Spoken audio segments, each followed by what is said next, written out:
저는 감사합니다. 하나님의 말씀은 사도행전 26장입니다.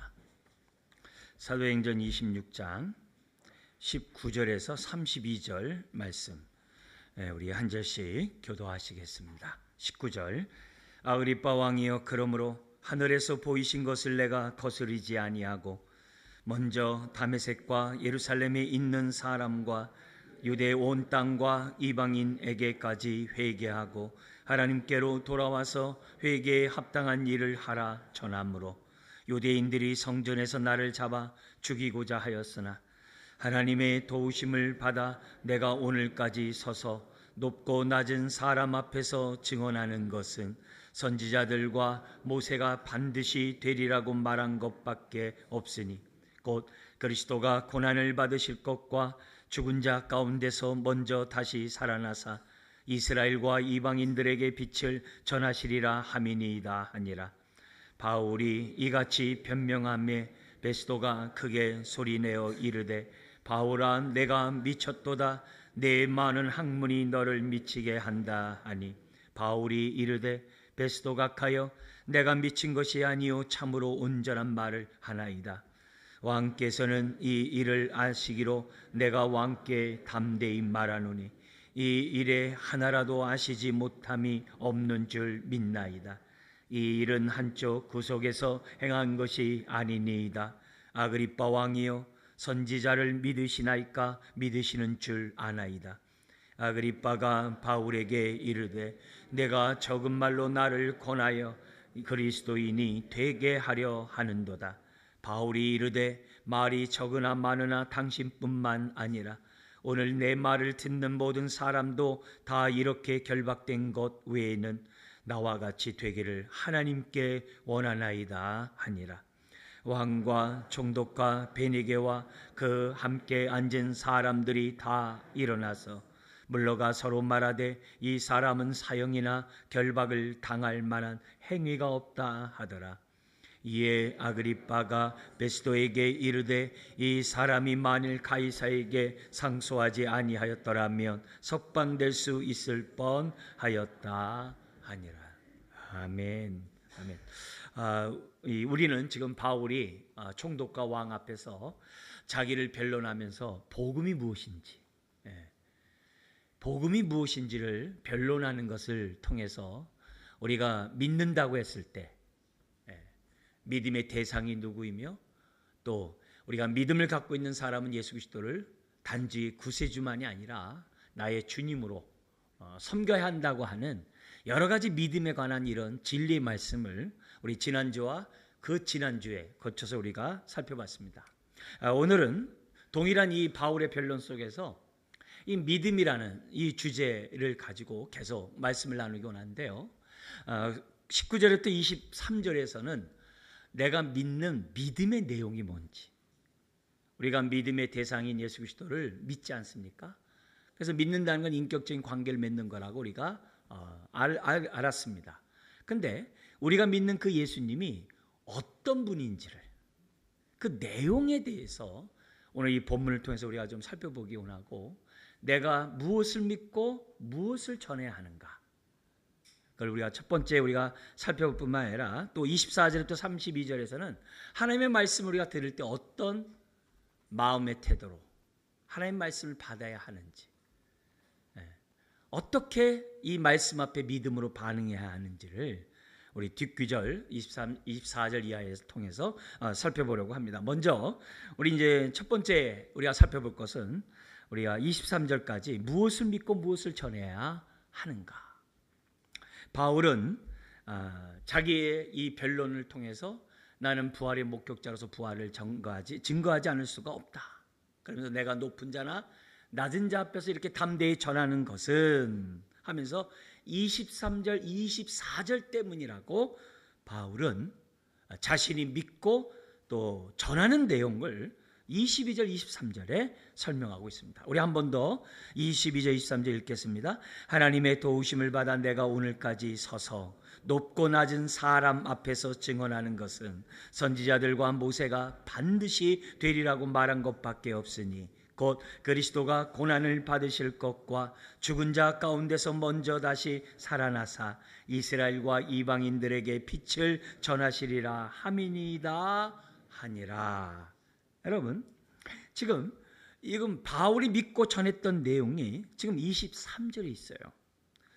뭐라고 되어 있냐면은 지금 23절에 22절 23절에 되어 있는데 뭐라고 얘기하냐면 내가 전하는 것은 내가 깨달았기 때문에 전한 것도 아니고 다른 사람이 몰랐던 내용을 내가 새롭게 알아가지고 전한 것이 아니라 내가 전하는 것은 철저하게 구약의 여러 선지자들과 모세가 반드시 이루어질 것을 나는 전할 뿐이라고 얘기를 해요. 이게 굉장히 중요해요. 그러면서 내가 전하는 내용이 뭐냐? 그러면서 세 가지를 얘기를 해요. 그리스도께서 고난을 받으신 것, 그리고 그분이 죽으시고 우리가 먼저 다시 살아났다는 부활에 대해서 뿐만 아니라 부활하신 그 주님이 이스라엘과 이방인의 구원의 빛이시라는 사실을 나는 믿고 전한다라고 22절 23절에 설명하고 있습니다. 여러분, 오늘도 우리가 하나님 말씀을 들어야 되는 이유는 다른 게 아니에요. 이 말씀이 영이요 생명의 말씀이라는 것도 있지만 저와 여러분들의 신앙의 우리 믿음의 이 뿌리를 말씀의 터 위에 굳건히 세우도록 하기 위해서 말씀을 듣습니다. 그래서 저도 기록된 말씀을 떠나서 전하지 않아요. 여러분도 믿음을 가질 때 기록된 말씀을 떠나서 믿어서는 안 돼요. 믿어서는 안 돼요. 엠마오로 가는 두 제자는 예수님이 부활했다는 얘기까지 다 들었어요. 근데 믿지 못했어요. 그래서 엠마오로 실망과 좌절 속에 걸어가고 있었어요. 근데 부활의 주님이 나타나시고 동행하면서 그들과 대화를 합니다. 그러면서 그 엠마오로 가는 두 제자는 주님의 죽음과 그 부활을 믿을 수가 없었어요. 이해할 수 없으니까 믿지 못하겠죠. 근데 그 십자가 부활의 사건이 이미 구약에 다 예언되어 있는 거예요.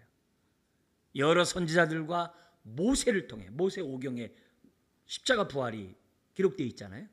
근데 주님을 믿고 따랐던 엠마오로 가는 두 제자는 그걸 믿을 수가 없었던 거예요.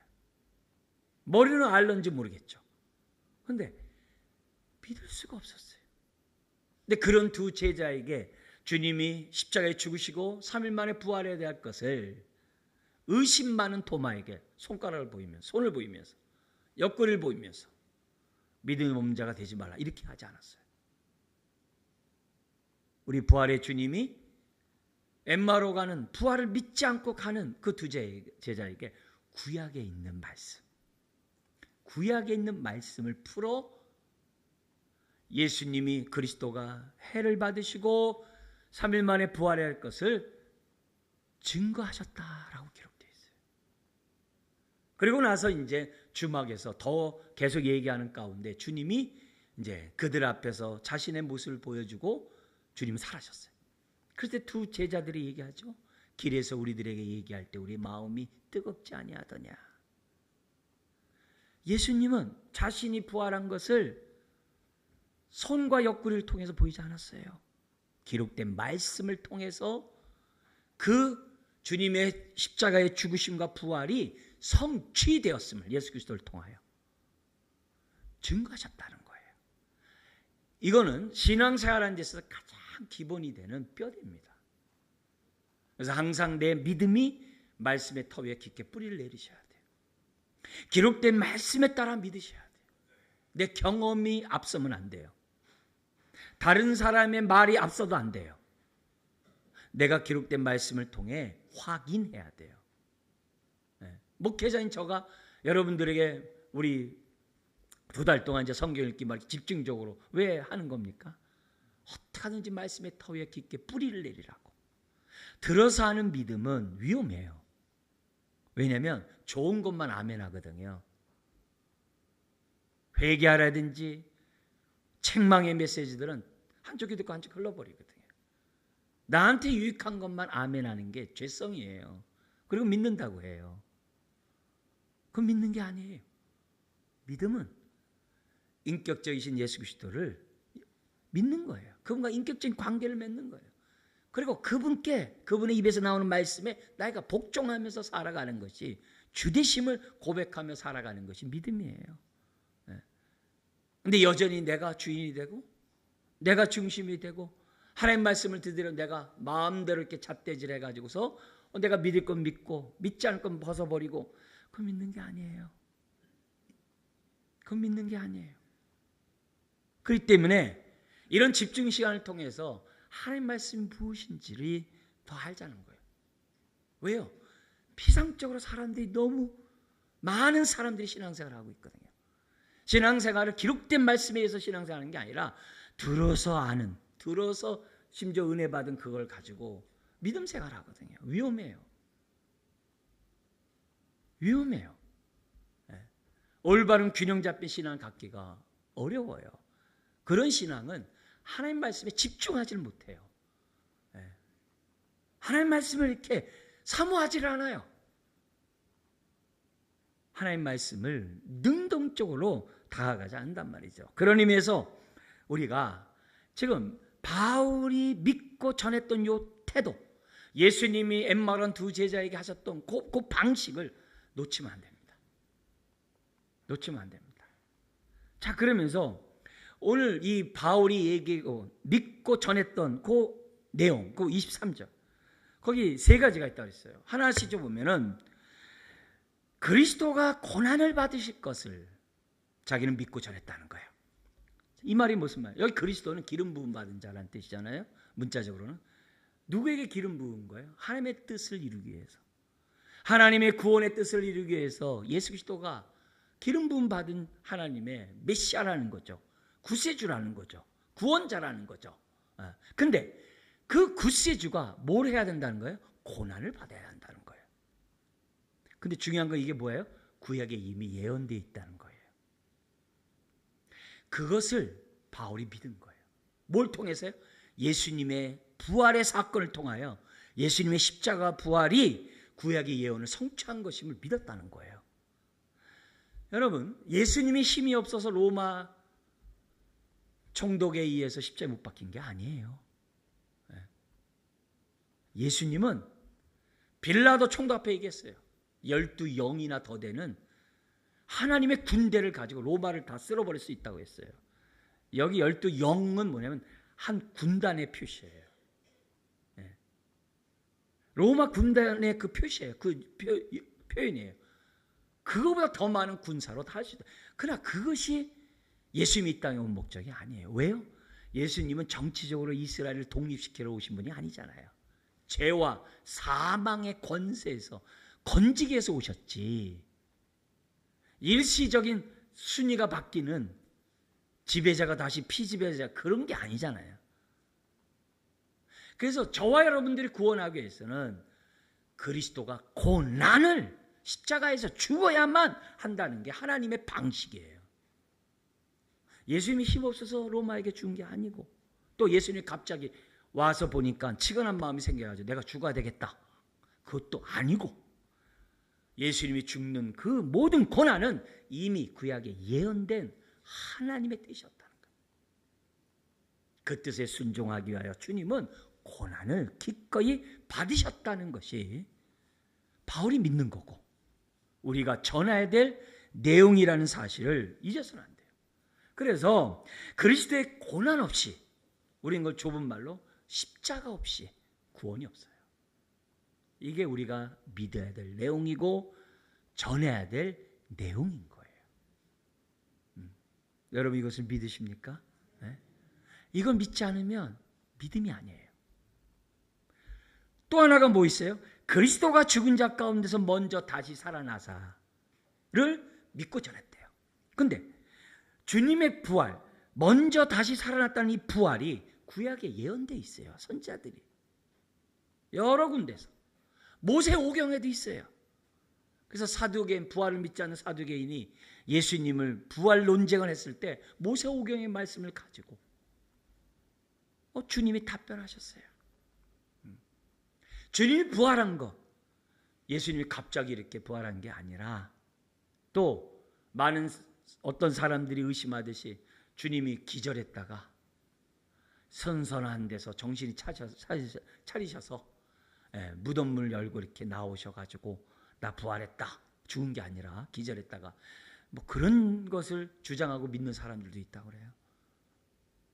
안타깝죠. 중요한 건 부활이 구약의 예언에 따라 주님이 부활하셨다는 거예요. 그게 중요해요.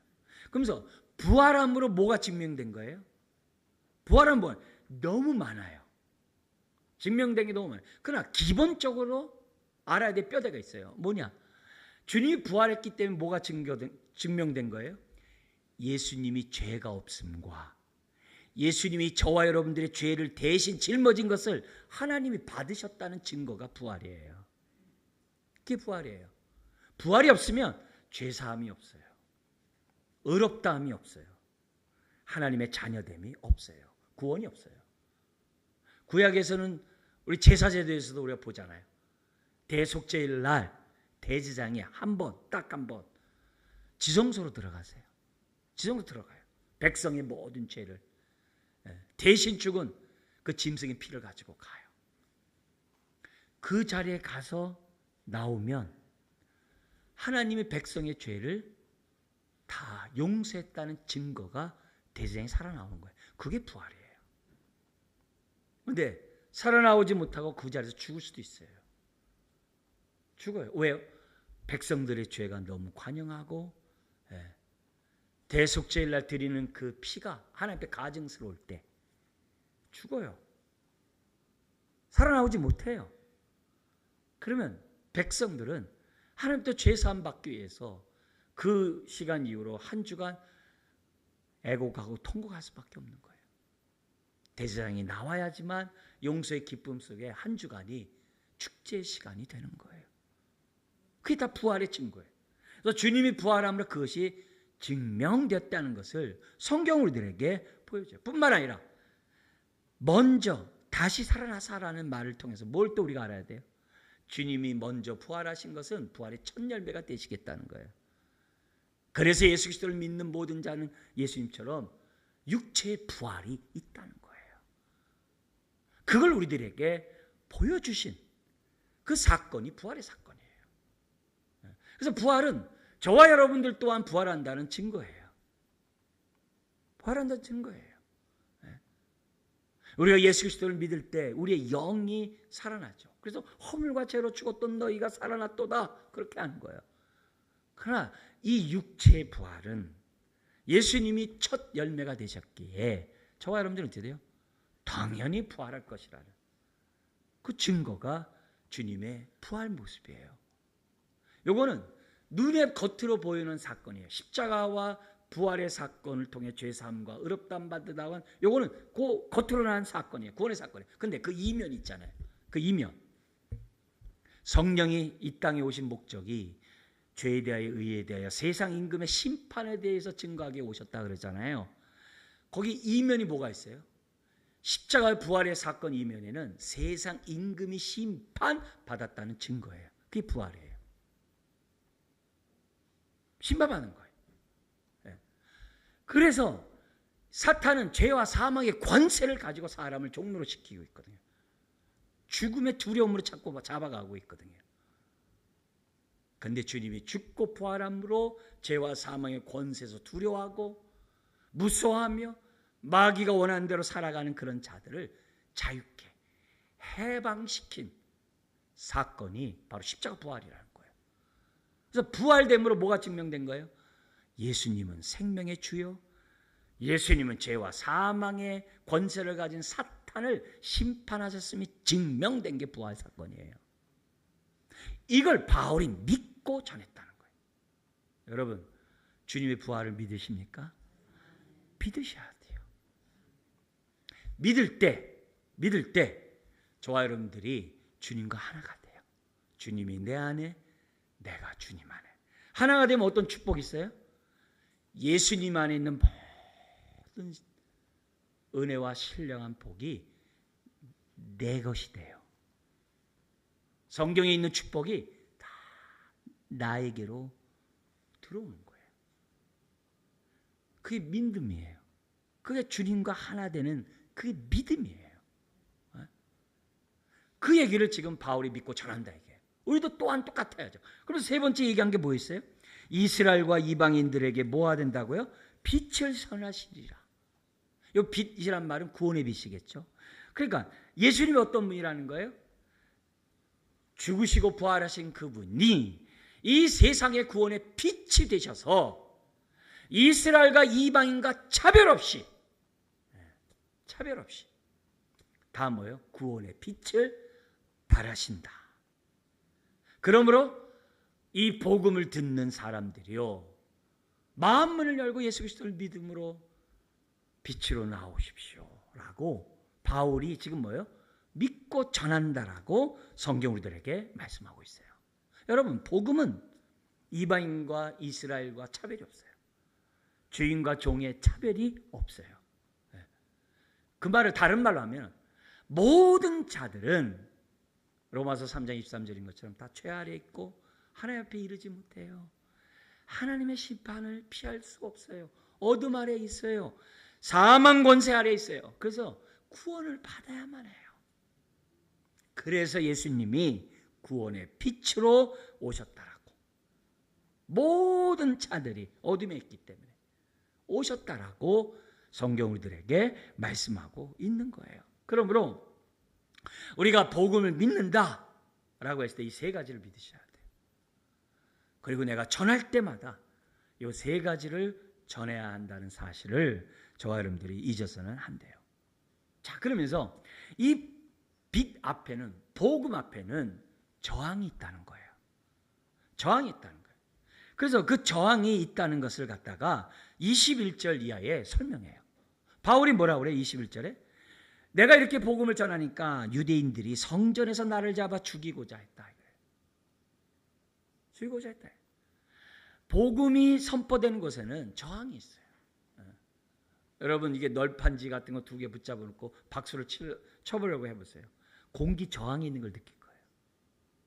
그것처럼 생명의 빛, 구원의 빛이 선포되는 것에는 어둠의 영의 저항이 있어요. 어둠의 영의 저항이 있어요. 저항이 없을 수 없어요. 그래도 저항이 있어도 복음은 그 어둠을 뚫고 가는 것이 복음이라는 거예요. 그래서 저항을 두려워하지 말라는 거예요. 바울이 그렇게 죽을 고비를 넘기는 상황에서도 바울이 담대히 하나님 말씀을 높은 자나 낮은 자에게 전했던 이유는 복음의 능력을 믿기 때문에 그래요. 그런데 복음의 능력만 믿은 게 아니에요. 거기 22절에 보니까 뭐라고 그래요? 바울이 하나님의 도우심을 받아. 도우심이 있다는 거예요. 근데 이 도우심은 꼭 전도할 때만 그러냐? 아니에요.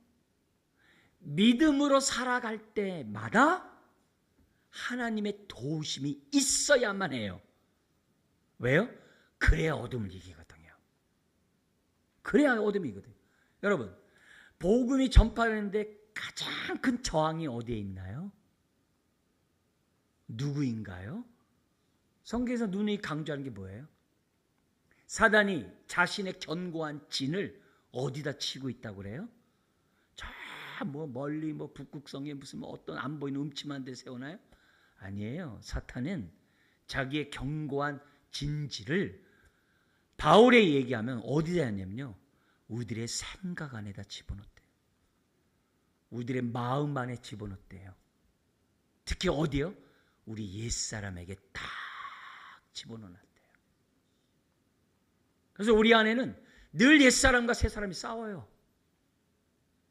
옛성품과 새성품이 늘 싸워요.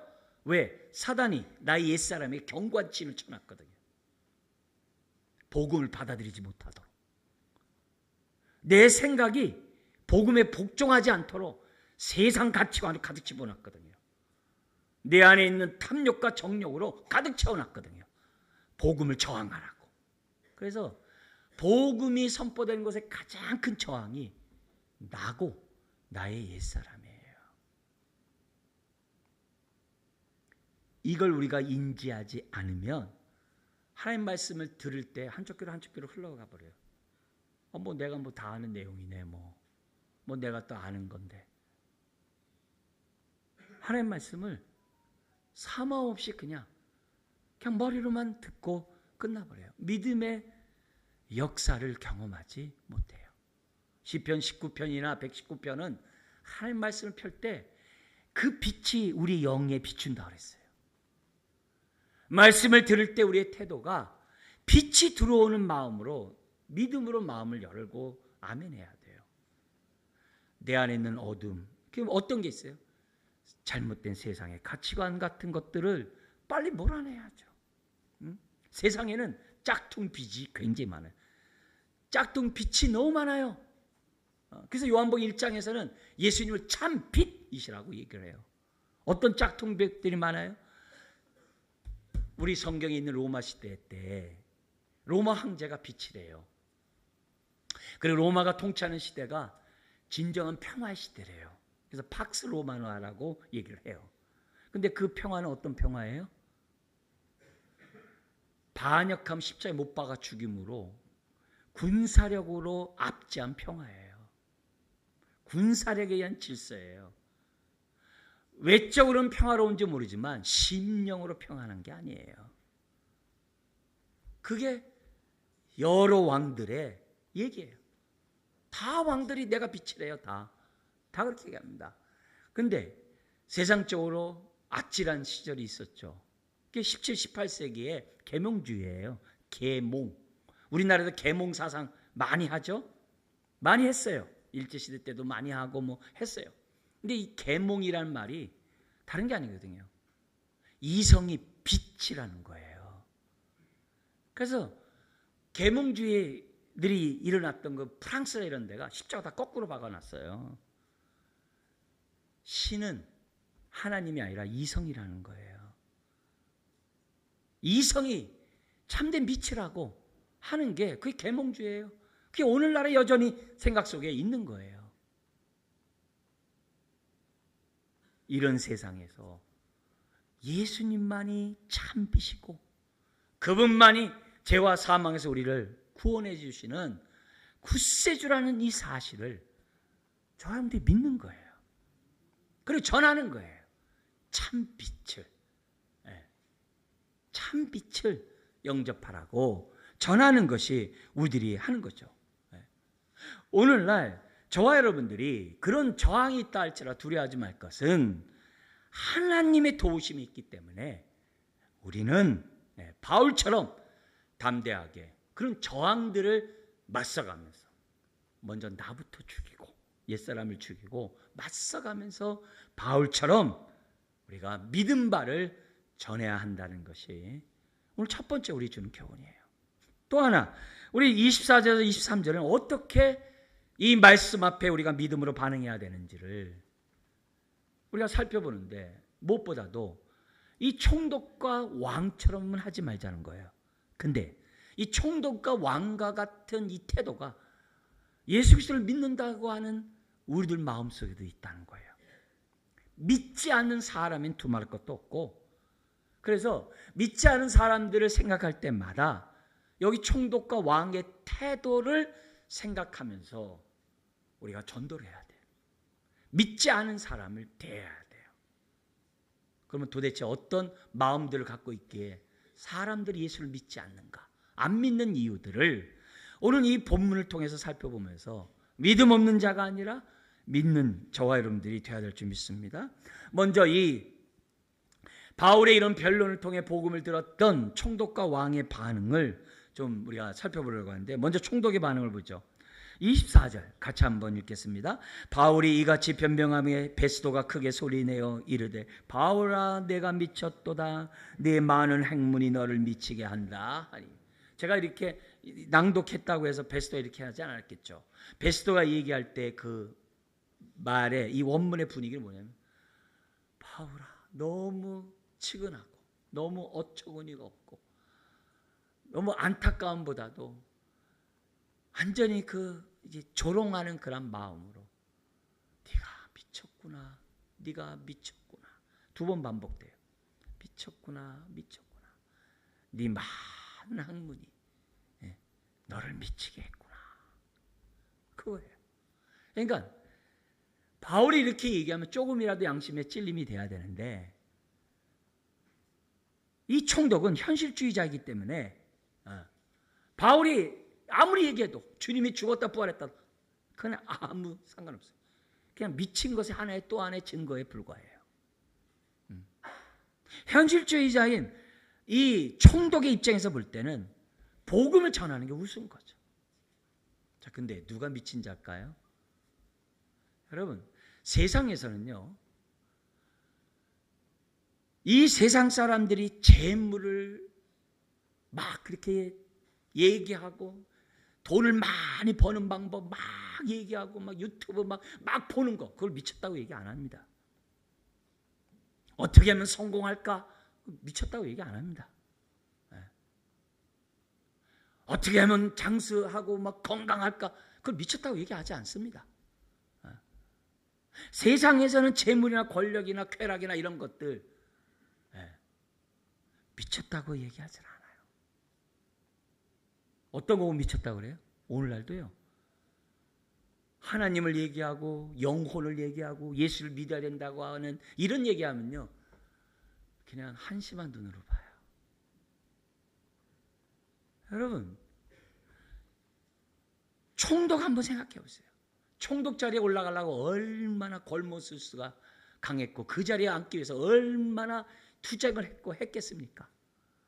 자기 방식으로 그는 성공한 사람이에요. 그런 자에게 복음이 들어와서 회개하겠습니까? 절대 안 하죠. 그리고 자기 총독을 지키기 위해서 얼마나 야비한 행동들을 했겠습니까? 그가 결혼한 그 부인이, 이 총독을 있을 때 그 결혼한 그 부인이 일시적으로 결혼한 자죠. 여기 아그리빠 왕의 여동생이거든요. 네. 총독이 왜 왕의 여동생과 왜 결혼하겠어요? 다 그렇게 하려고 하는 거죠. 여러분, 그게 미친 겁니까? 아니면 바울처럼 모든 것을 버리고 예수 그리스도를 믿어야지만 죄산 받고 이렇다 안 받는다고 선포하는 것이 미친 겁니까? 오늘 우리들이 제대로 믿어야 되겠죠. 바울처럼 제대로 믿어야죠. 제대로 믿어야죠. 그래서 자신이 미친지 모르는, 자신이 어둠 아래 있고 사망의 권세 아래 있는 것을 모르는, 왜? 사단이 위장해놨으니까 모르죠. 어떻게 알겠어요? 그런 자들을 빛으로 인도해야 되는 것이 저와 여러분인 거죠. 총독이 미쳤다라고 얘기했을 때 바울은 아주 감정으로 맞대응하는 것이 아니라 25절에 각하여 베스도 각하여 내가 미친 것이 아니요 참되고 온전한 말을 하나이다. 여기 온전하다는 얘기는 맑은 정신으로 절자여 말하다, 이런 단어예요. 그리고 참이라는 말은 이게 뭐냐면 진리를 말했다 이 말이에요. 나는 맑은 정신으로 진리의 복음을 전했을 뿐이라는 거예요. 미워하는 마음이 아니에요. 안타까운 마음으로 총독에게 지금 뭐냐 말을 하는 거야. 근데 바울의 입장을 딱 볼 때 바늘구에 하나 들어가지 않은 총독과 달리 이 옆에서 듣고 있던 그 왕은 약간의 미동이 있었던 것 같아요. 그래서 왕에게 시선을 돌려서 왕에게 얘기를 합니다. 이 아그리빠 왕의 이제 반응이 이제 나오는데요. 26절에 왕에게 왕의 양심을 건드리는 딱 말을 합니다. 뭐라고 하냐면 왕께서는 이 일을 아시기로 내가 왕께 담대히 말하노니 이 일에 하나라도 아시지 못함이 없는 줄 믿나이다. 이 일은 한쪽 구석에서 행한 것이 아니라, 이 일이 뭐예요? 십자가에 죽으시고 부활한 사건. 자기가 왕일 때 일어났으니까 그 사건에 대해서 너무 잘 알죠. 20년 전 얘기니까 너무 잘 알죠. 네. 이 얘기가 한 게 아니라, 더구나 기독교가 박해를 당하고 있었거든요. 유대교에게. 그 왕이 그건 모를 리가 없어요. 그리고 박해를 받는 가운데서도 우리 앞에서도 얘기했듯이 수만 명 기독교인이 있다라고 앞에서 얘기했잖아요. 그 많은 사람이 있는데 왕이 모르겠어요? 알죠. 더구나 이 왕은 공개적으로 내가 유대교를 믿는다라고 선포한 사람이에요. 이 동생이 앞에 총독이 로마로 돌아갈 때 따라가지 못했어요. 그 역사의 그 글에 보면 따라가지 못한 이유가 뭐냐면은 흉내를 내는 종교인들이었거든요. 이 왕과 그 여동생 둘은 정말 난잡하게 짝이 없는 여자들이잖아요. 근데 그때 자기가 뭐였냐면 거룩하게 보이려고 나실인 서약을 했어요. 바울이 나실인 서약을 했듯이 예루살렘 성전에서 구별돼 가지고 거기서 그 일정 기간 동안 거룩의 시간을 가져야 되는 거예요. 마침 그것을 하고 있을 때였어요. 그래서 총독은 빨리 가버렸고 있는 바람에 못 갔어요. 그럼 나중에 끝나고 가면 되잖아요. 안 가고요. 또 다른 권력자 결혼해서 또 살아요.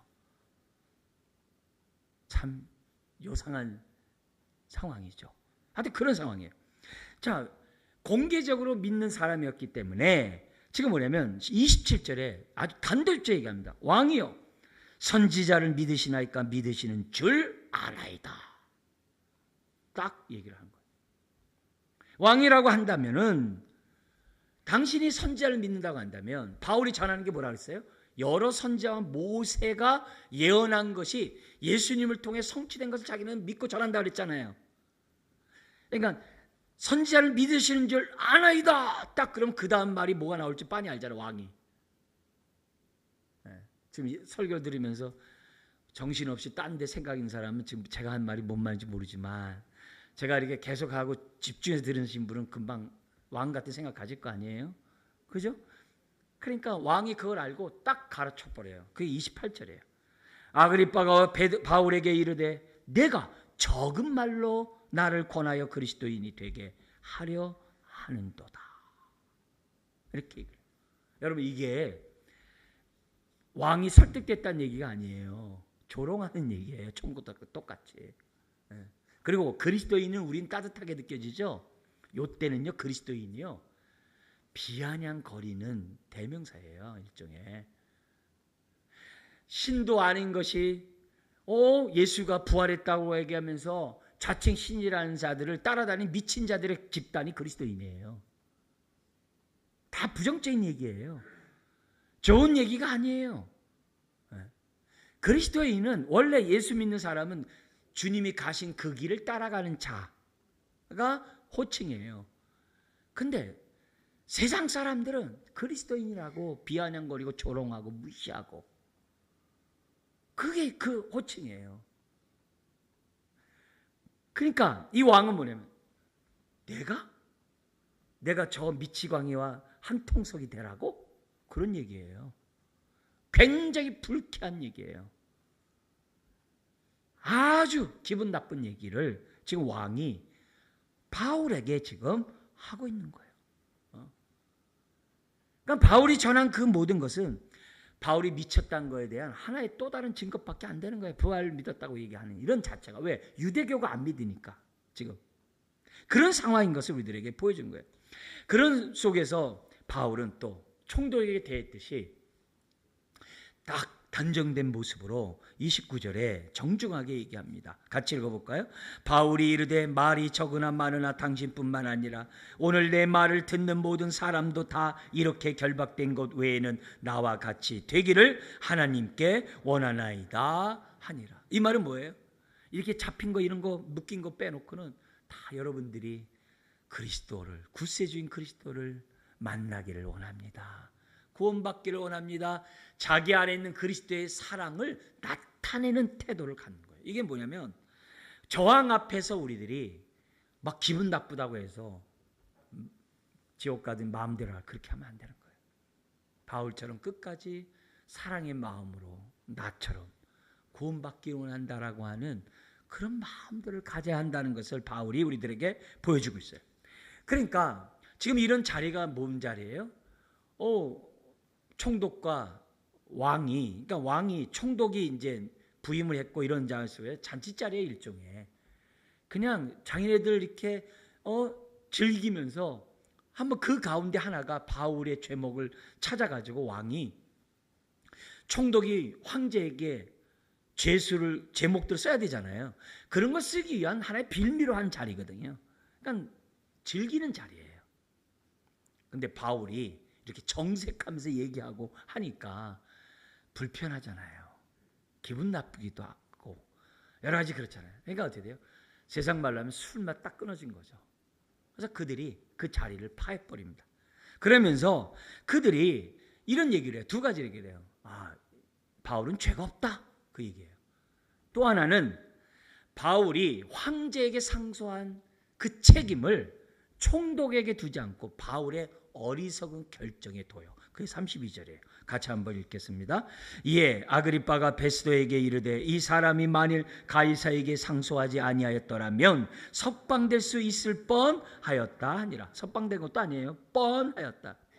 왜 황제에게 상소했죠?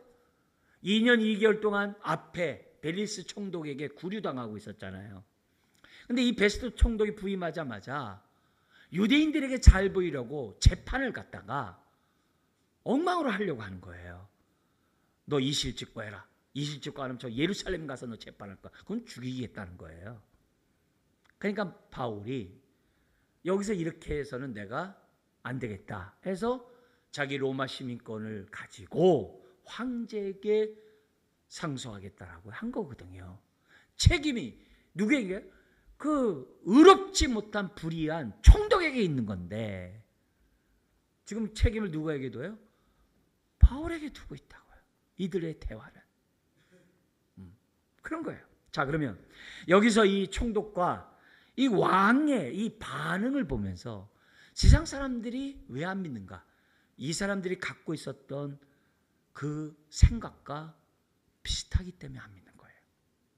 그럼 이들이 무슨 생각을 가졌기 때문에 오늘날에 사람들이 예수를 안 믿고 복음을 거절하는가? 그 이유를 우리들이 찾을 수 있어요. 그러면 불신자를 대할 때마다 이 왕과 총독이 가졌던 그 생각을 우리가 갖고 바울이 전하는 그 사랑의 마음으로 그가 믿고 전한 내용을 우리가 전해야 한다는 것을 깨닫게 돼요. 그러면 이들이 왜 안 믿었는가? 크게 이제 두 가지를 좀 이 시간에 좀 살펴보려고 해요. 오늘날 불신자들이 왜 믿지 않는가의 이유도 됩니다. 가장 두드러진 것, 특별히 여기 왕의 태도를 한번 보세요. 왕의 태도. 이 총독은 이제 왔기 때문에 뭐 알겠어요? 근데 왕의 태도를 통해서 우리가 얻어야 될 교훈이 있어요. 그게 뭐냐면 왕과 같이 선지자도 믿거든요. 근데 피상적으로 믿는 믿음이 얼마나 위험하다는 걸 보여줘요. 참된 진리를 얻는데 방해물이 된다는 것을 우리들에게 가르쳐주고 있어요. 이거는 불신자만이 아니라 예배드리는 저와 여러분들이 하나님의 말씀을 대하는 태도가 피상적이면 내 스스로가 진리의 말씀을 받아들이기에 방해물이 되고 있다는 사실을 잊어서는 안 돼요. 저 어렸을 때 쓰던 용어들이 있어요. 어렸을 때 이 만화 작가가 그 주인공의 이름이 이 독고탁이라는 만화 책이 있었어요. 저 세대 분들은 다 알아요. 탁이라는 게 독고탁. 그래서 뭐 야구 게임도 하고 막 이런 것들이 있어요. 많이 봤는데 거기에 따라서 교인이 훅탁 교인이 있어요. 훅탁 교인 들어보지는 요즘은 안 하니까 모르시죠? 저 때는 어렸을 때 있었어요. 훅탁이 뭐냐면은 예배드리고 지금은 여러분들이 성경책도 안 갖고 나오시지만은 이제 갖고 나오셔야 돼요. 영상보다 성경책을 피고 이렇게 하셔야 되는데 예배드리고 집에 가가지고 성경을 갖다가 놓은 상태로 한 번도 안 펴가지고 일주일 내내 여기에 먼지가 묻었어요. 그래서 주일날 교회 가니까 어떻게 돼요? 훅 불어가지고 먼지를 훅 불어가지고 탁 쳤다고 그래가지고 훅탁교인이라고 그래요. 그래가지고 어렸을 때 우리 보면은 훅탁교인 되지 말고 일삼주어 운동합시다. 하루에 3장, 주일날 5장 읽으며 신구약 성경을 한 번 읽어요. 그런 운동을 많이 했어요. 우리는 지금 그건 기본이고 이게 주보 4번째 면에다가 그 주간 읽을 본문을 놓잖아요. 그런데 집중해서 지금 9월, 10월은 우리가 10월, 11월은 우리가 집중해서 우리가 일정 부분을 읽으려고요. 왜요? 훈련이 되라고. 집중해서 보라고. 그렇게 해요. 근데 여기서 내 태도를 보면 내가 신앙생활하면서 내 믿음이 피상적인 하나님 말씀을 믿는 피상적인 믿음인지 아닌지 딱 구분이 돼요. 교회 안에서. 내가 후탁교인이면 그건 믿음이 아니에요. 내가 하나님의 말씀을 사모하고 하나님의 말씀을 내가 찾지 않으면 그건 믿음이 아니에요. 있을 수가 없어요. 있을 수 없어요. 오늘 지금 이 왕처럼 피상적으로 믿는 후탁교인은 진리를 얻는데 그 자체가 방해가 됩니다. 왜요? 기대감이 없어요. 후탁교인은. 왜? 나 안다 이게요. 교회 몇 년 달아보면 아유 나 그 설교 내용 뭔지 안다고 다 그래요. 근데 이 말씀이 내 영의 빛으로 비치지 않으면, 그래서 내가 하나님 앞에 통회하고 자복하고 회개한 경험이 없으면 믿는 게 아니에요. 제가 거짓을 엄포를 놓는 게 아니에요. 그건 주님과 인격적인 관계를 맺는 사람이 아니에요. 그건 믿는 게 아닙니다. 지금 이 피상적으로 하는 사람은 하나님 말씀에 진리를 깨닫는데 자기 스스로가 걸림돌 돼요. 피상적인 지식 때문에 이게 저해가 돼요. 여러분, 주님과 인격적인 관계를 가진 믿음은 주의 말씀을 사모하게 돼 있어요. 하나님 말씀을 더 알고자 하는 마음이 그 안에 있게 돼 있어요. 근데 그렇지 않으면 이게 어떻게 돼요? 믿음을 모습을 가졌다라고 말할 수 없는 거예요. 그러니까 지금 이 왕은 선지자를 믿어요. 근데 그의 세상 역사책에 보면요, 아주 엉망이거든요. 이 왕이 아주 우상숭배에서 시작해가지고 아주 아주 그런 사람이에요. 이 말은 무슨 말이에요? 믿어도 하나님 말씀이 그의 인격에 아무 도움이 안 됐다는 거예요. 그의 생각과 그의 마음과 말에 전혀 영향을 못 줬다는 거예요. 그러니까 피상적인 지식이죠. 그건 복음을 믿은 게 아니죠. 복음을 믿으면 그의 생각이나 감정에 영향을 주게 돼 있어요. 그게 믿음이죠. 오늘 우리가 하나님 말씀을 들으면서 여러분들이 이 말씀이 내 생각과 내 마음에 영향을 주지 않으면 그건 내가 믿음으로 마음문을 열고 하나님 말씀을 대하는 태도가 아니에요. 하물며 세상 바깥에 있는 사람들은 기독교에 대해서 배운 게 있잖아요. 네. 배운 게 있잖아요. 근데 알면서도 거부하잖아요. 심지어는 가르쳐 드리려고 하잖아요. 기독교인들에 대해서 믿지 않으면서도 기독교인들이 잘못했다고 막 가르치려고 하잖아요. 오늘 우리들이 그 사람들이 왜 안 믿느냐? 세상에서 이것저것의 피상적인 지식들을 다 갖고 있기 때문에 안 믿는 거예요. 교회 안에서도 왜 후탁교인이 생기냐? 안 믿어서 그래요. 주님과 인격적 관계를 맺지 않아서 그렇다 이 말이에요. 또 하나, 이들이 왜 사람들이 거부하는가? 두 번째가 뭐가 있냐면은 순종하기를 거부하기 때문에 안 믿는 거예요. 예수 믿으면 순종하래요. 예수 믿으면 내 생각을 멈추고 하나님 말씀에 따라 살라고 그래요. 싫어요. 그래서 세상 사람들이 안 믿는 거예요. 거부하는 거예요. 내가 왜 예수님께 내가 그동안 내가 잘 살아왔는데 내가 왜 내 생각과 이런 걸 다 복종하고 하나님 말씀대로 살아야 돼? 나 싫다는 거예요. 그래서 세상 사람들이 안 믿는 거예요. 더구나 왕과 총독 같은 사람이 높은 지위에 얻기 위해서 자기 나름대로 성공했잖아요. 이렇게 자수성가하거나 이렇게 교만한 자들은 누구에게 복종하라? 싫어요. 그동안의 삶의 방식을 버려라? 싫어요. 더구나 이 왕은 28절 그러잖아요. 나를 그리스도인이 되게 한다고? 지금 뭐예요? 나와 그리스도인이 같은 선상에 나왔잖아요. 이 당시에 왕이 얼마나 교만한데 내가 저 천민인 저 나사렛에 그 사람을 내가 믿고 따르는 자가 되라고? 그리고 이렇게 이 많은 너희들과 같이 내가 같은 동석이 되고 한 형제자매 되라고? 말 같지 않은 소리 하지 말라 이 얘기예요. 지금 그 얘기예요. 그래서 오늘날에도 우리 교회 다니면서 뭐가 있냐면은 예수님 나의 구세주인 것을 믿는데요. 근데 예수님 나의 주님인 거는 안 믿는데요. 싫대요. 그냥 구원만 받고 천국 가는 것만 좋지, 그냥 불안해서 믿는 거지, 내가 믿는 예수님이 나의 주님이라고, 그래서 그분의 말씀에 따라 순종해, 그건 싫대요.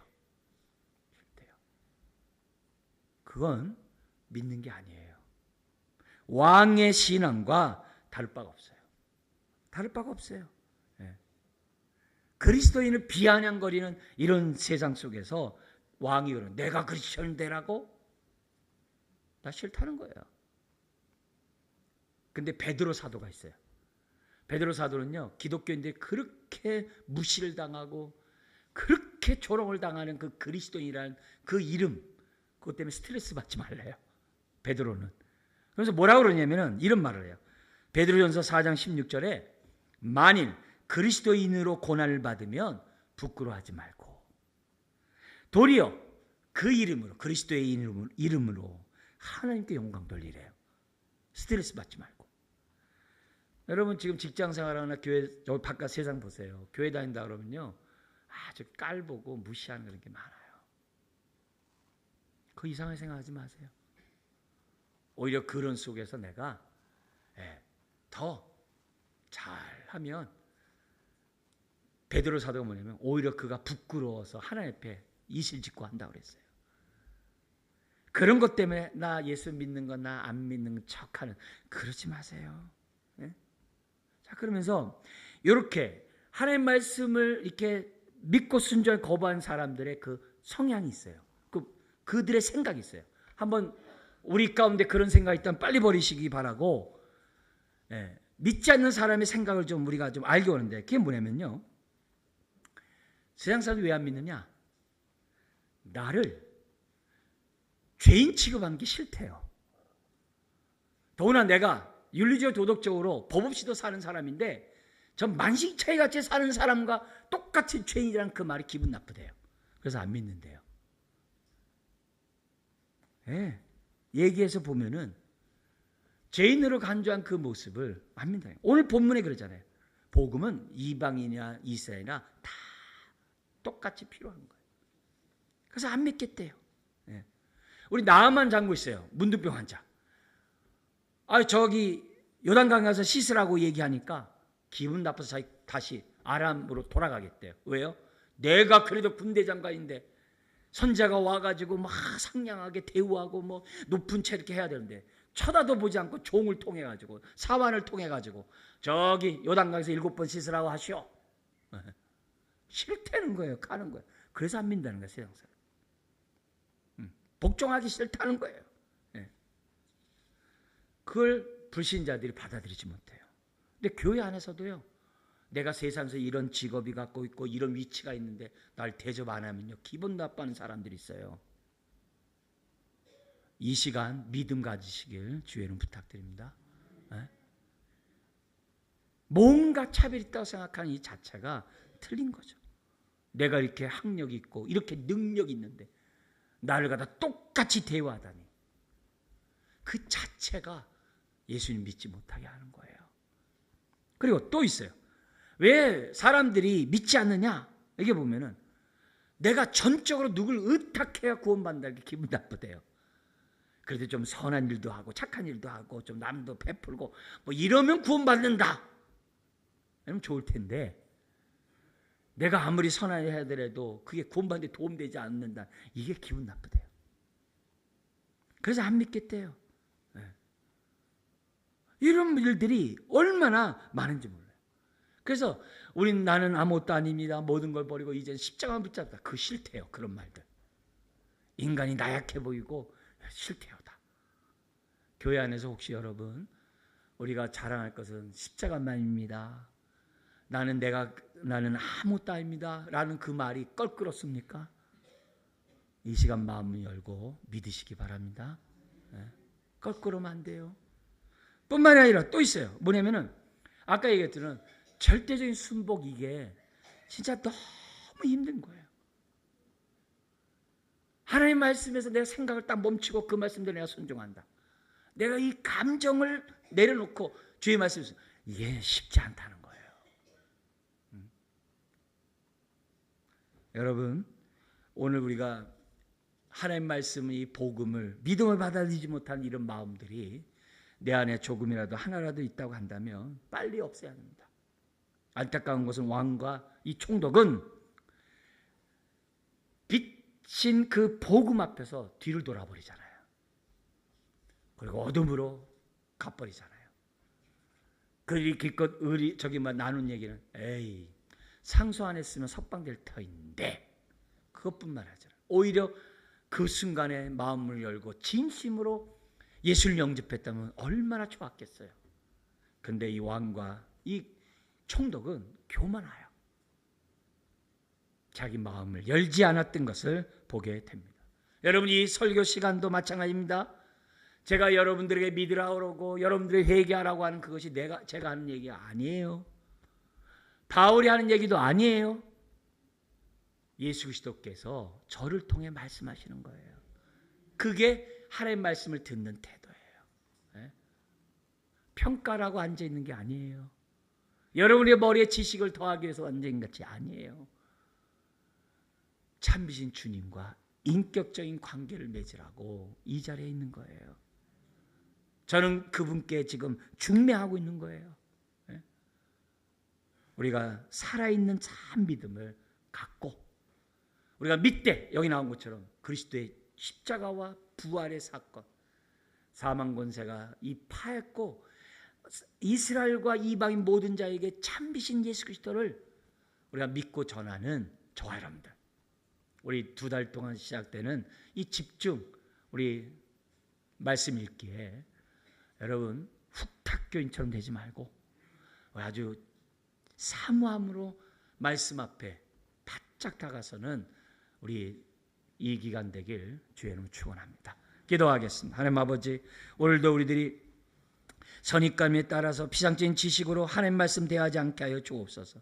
하나님의 입에서 나오는 모든 말씀을 아멘으로 받고 우리들이 살아가게 하여 주옵소서.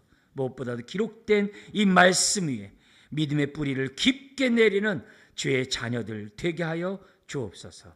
예수님의 이름으로 기도드리옵나이다. 아멘.